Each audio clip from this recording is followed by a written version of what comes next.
Bienvenue dans la revue de l'économie africaine. La Banque mondiale libère sa contribution pour le plan de relance économique du Gabon. Il s'agit d'une enveloppe de 200 millions de dollars, soit environ 115 milliards de francs CFA. Selon le nouveau Gabon, les fonds permettront de renforcer la résilience du pays dans la consolidation de son équilibre budgétaire, la protection sociale et l'attractivité du climat des affaires. Le conseil d'administration de la Banque mondiale a été très appréciatif du leadership du Gabon dans la zone et c'est le premier à avoir signé ce type d'accord avec le pays, note le site d'information.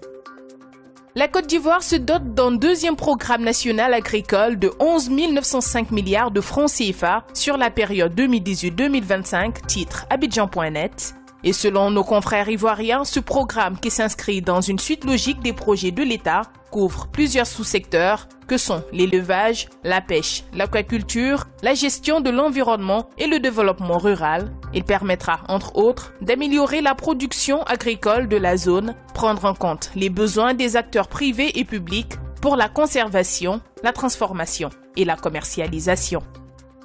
Le secteur privé sénégalais a 1891,2 milliards de francs CFA d'opportunités à saisir dans la loi de finances initiale 2018. Une annonce faite selon le journal économique sénégalais par le directeur de la planification et des politiques économiques. Le journal rapporte qu'une présentation sur la situation macroéconomique du pays a été faite et cette manne financière est une réelle opportunité à saisir pour le secteur privé national qui se plaint souvent de ne pas bénéficier des marchés publics nationaux. Cependant, pour l'année 2018, sur les 713 projets qui seront lancés, seuls 15 découlent d'une aide liée. Selon les GECOS, le secteur privé peut postuler aux 698 projets restants. Une enveloppe de 35 milliards à 50 milliards de francs CFA est prévue pour le budget des prochaines élections législatives et présidentielles au Cameroun.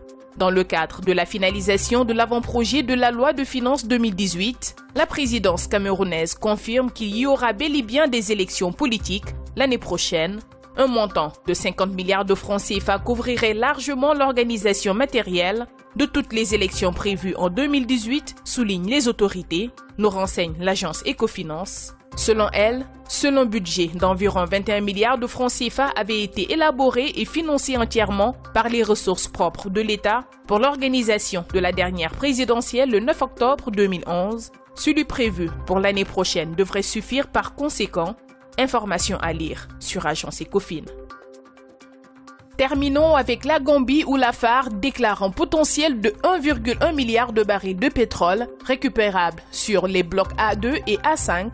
Un constat fait à l'issue d'une évaluation géotechnique détaillée. A2 et A5 qui sont situés à une profondeur d'eau allant de 50 à 1500 mètres couvrent une superficie de 2682 km² et sont adjacents au prolifique champ SNE situé dans les eaux sénégalaises. Les travaux d'exploration ont permis d'y cartographier 2 prospects, le plus intéressant présente un réservoir à 2 intervalles d'hydrocarbures ainsi que de nombreuses similitudes avec le champ SNE.